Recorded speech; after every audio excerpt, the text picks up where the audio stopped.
Hello and welcome back to the Nasty Metal, a particular channel here at YouTube, and welcome to another album of the week. This, of course, is episode number 76.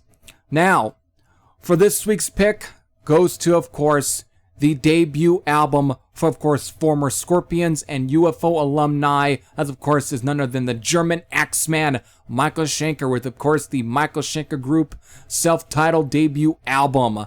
It, of course, was released on August 1980. Now, when you look up the information for this, again, all it says is August 1980, and given there is no specific day that was released, so I really couldn't do a proper spotlight on this album, at least on its anniversary.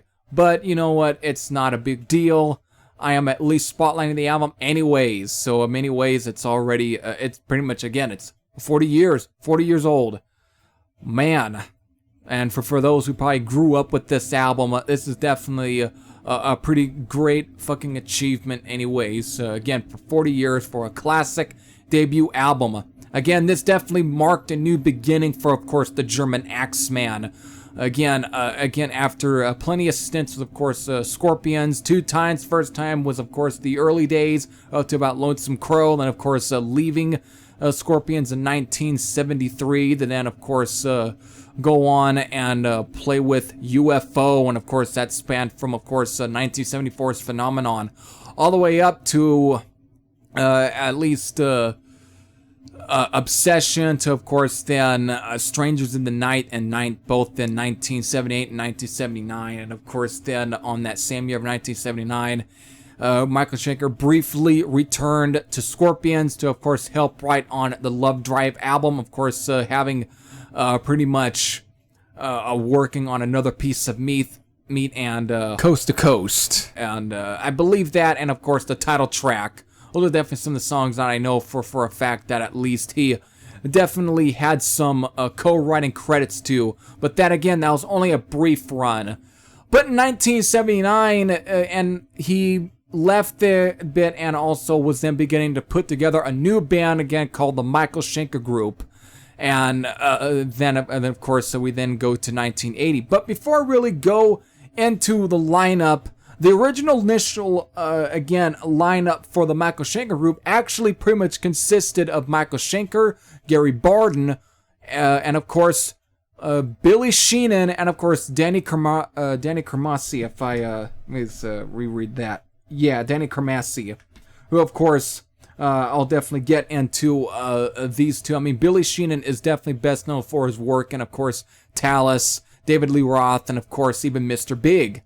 But Danny Kermassi, best known for, of course, being the drummer for, of course, none other than Montrose, Sammy Hagar, Gamma, even at times even also working with Hart, Joe Walsh, 38 Special, Cinderella, and Coverdale Page.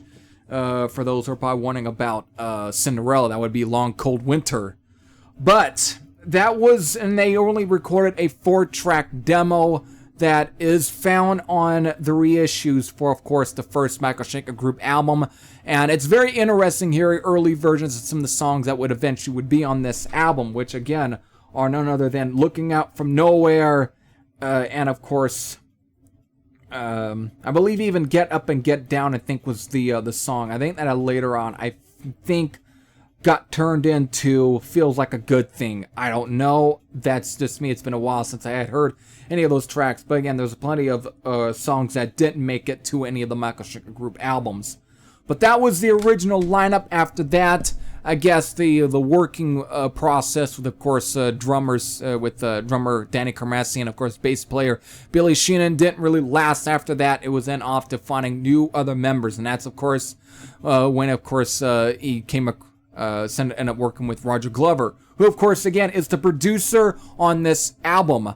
Of course, he is best known for, of course, being the longtime bass player for, of course, Deep Purple. Again, best known for being the bass player for Deep Purple, especially during, of course, the Ian Gillan eras, for sure, of this band. Again, Mark II, and of course, whatever Mach lineup that we are in to this day with Deep Purple.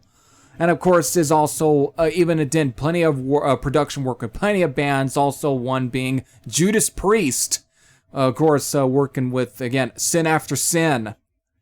But so here he is, of course, the producer, and this is where we then get a lineup change, and he knows it might have been his recommendations to probably bring in, of course, members such as Mo Foster and Simon Phillips. Now, Mo Foster, I'll eventually get into listing out Simon Phillips. I mean, it should be a no-brainer with which other band he was in. I already just mentioned him already in this already, and it was the album that, at least one of the albums that Roger Glover produced.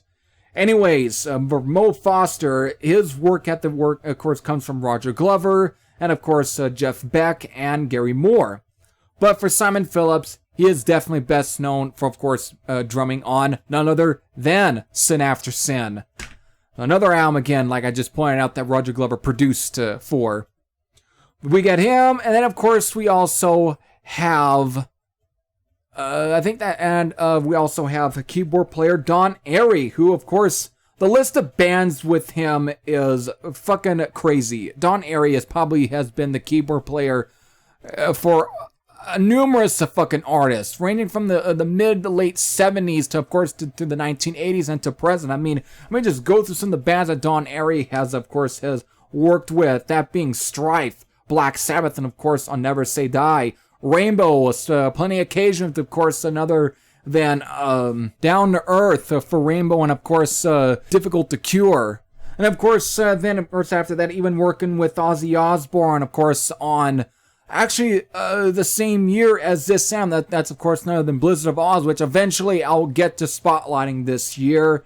And of course, then Gary Moore, Alaska, Helix, and of course, Wild in the Street, Glasgow, which of course was a part of the new wave of British heavy metal movement, Whitesnake on the 1987 album, Fastway, Jethro Tull, and of course, even Judas Priest on the Painkiller album. And of course, these days, he has been the keyboard player for Deep Purple, who of course had replaced the late, great John Lord. So there is your little brief history for Don Airey. But that, of course, again, he would eventually after this album, of course, would then get replaced by Paul Raymond, the late Paul Raymond, of course, who worked with Michael Schenker, and of course, UFO. Shit, a lot of members with plenty of great backgrounds, so in many ways, it seems like it's a fucking super group. But this, again, we finally lead to the actual album, which I don't really have to talk too much about. This is a classic fucking record from Michael Schenker, okay? There's plenty of classics on this one. I mean, goddamn, we kick off with with three great strong songs, that being Armed and Ready, Cry for the Nations, Victim of Illusion. And of course, these three are just, again, it's very difficult to really pick out an actual favorite. I mean, I love the sort of very epic and moodiness of Cry for the Nations. I just love how that track begins with, of course, with this, again, a very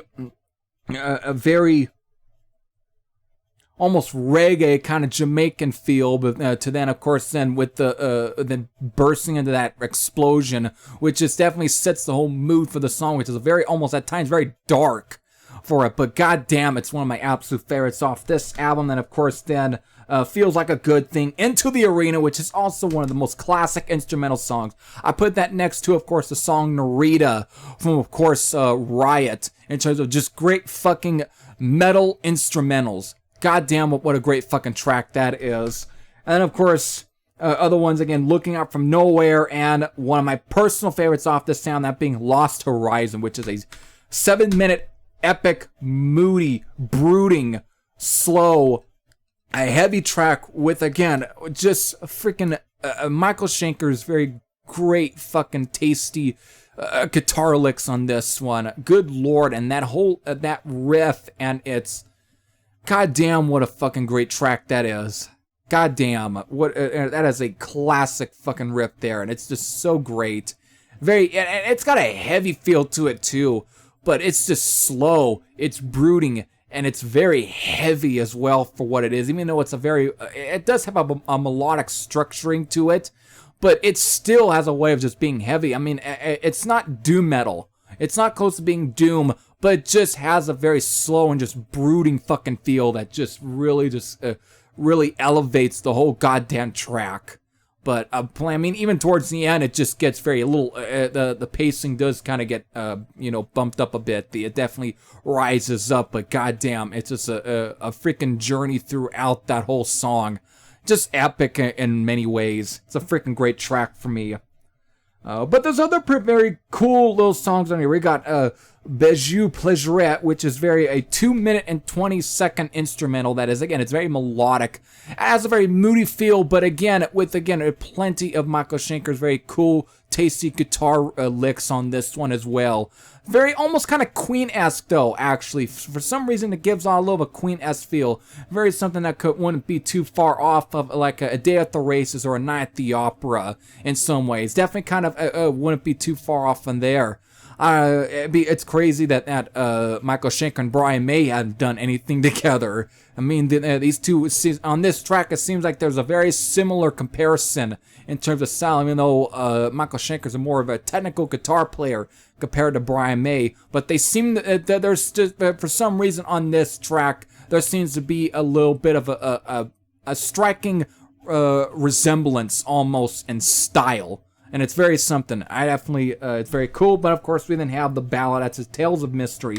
Just like, again, his former bands such as Scorpions, UFO, and of course, even in plenty of ways as well, except these, along with Michael Schenker Group, and I even would throw in Judas Priests as well, these bands right here are one of the best bands to probably the right ballads. Good God, they just have a knack for writing very good ballads that really don't, at times though, they don't really come off too sappy. I mean, Judas Priest does have its fair share of really bad, kind of sappy ballads, but still, even within those, there's still a plethora of pretty good fucking ballads from Judas Priest. But the thing is, again, Michael Schenker Group, except Scorpions and UFO, are like the crown kings of ballad creating. Good God, do these bands know how to craft one and don't really come off as being so sugary and sappy. Instead, they got a very good meaning. They are basically the definition of what a ballad is. It moves you. And that's what, in many ways, this track does. It moves you. And freaking Michael Schenker, he just knows how to really also craft a very good, just a beautiful written guitar solo. The playing is just fantastic. Definitely is deserving of being one of the greatest guitar players of all time. And the fact that he isn't very much represented in the Rock and Roll Hall of Fame is pretty much shows that how much of a joke the Rock and Roll Hall of Fame is to be. I mean, you don't really need to be in the Rock and Roll Hall of Fame to kind of show your fucking credentials as a goddamn musician. But still, for at least if you're building a goddamn Rock and Roll Hall of Fame and try and make credentials for a fucking Hall of Fame, you think you would put at least some players in there who are actually would, in many ways, would elevate your goddamn Rock and Roll Hall of Fame. And the fact that he isn't very much presented shows how much of a joke the fucking, Rock and Roll Hall of Fame is. It definitely, it's fucking ridiculous, and it's pretty much a fucking shame. And Michael Schenker is a great fucking guitar player. I mean, as far as when it comes to many of the guitar players that came from, from Scorpions, it's very difficult which one was better, Uli Jon Roth or Michael Schenker.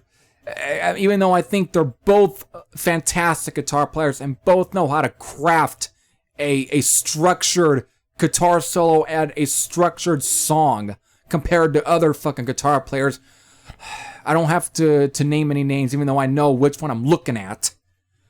Anyways, so these two just know how to craft a fucking guitar track. They know how to craft it. After years of trying to pretty much excel and pretty much hone down their craft, these two are definitely the best when it comes to that.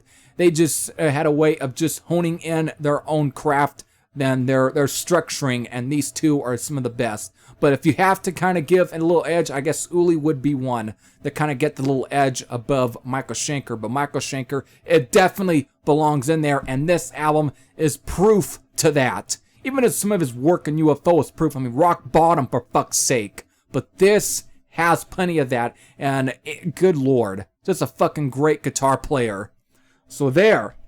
This is a classic debut album, of course, and a great way to kick off, in many ways, a new beginning for him. So for that, let me know in the comment section of your experiences growing up with this fucking album, and what were your memories of first hearing this album, and especially when it first came out, and just walking to the record store and seeing it right in the racks and picking it out and going to the register and buying it and taking it home and putting it on. And again, what were your memories of that? And for those who haven't heard this album and are very new to him, do I have to really name any recommendations? You should be going, I mean, at this point, you should have been stopping the video and should have been going on and then check out any of the albums he had did with UFO, and anything, and the albums he probably had kind of did with Scorpions, and any of the albums he did solo here, again with the Michael Schenker Group. And he's still going on strong to this day, with, of course, with 2 Michael Schenker Fest albums, and of course with plenty of others like Michael Schenker's Temple of Rock, which I still have yet to check out, even though I know that they're probably going to be very quality, guitar-driven, heavy albums. I know that for a fact. I mean, this guy just also has a way of still being melodic, and very knows how to craft it, but also gonna be very heavy at the same time and very rockin'. The guy definitely knows a balance between the two, between those styles and so on. So with that, I hope you all enjoyed. This is Free Thrash. Sam out, and I'll see y'all later. Take care, everyone.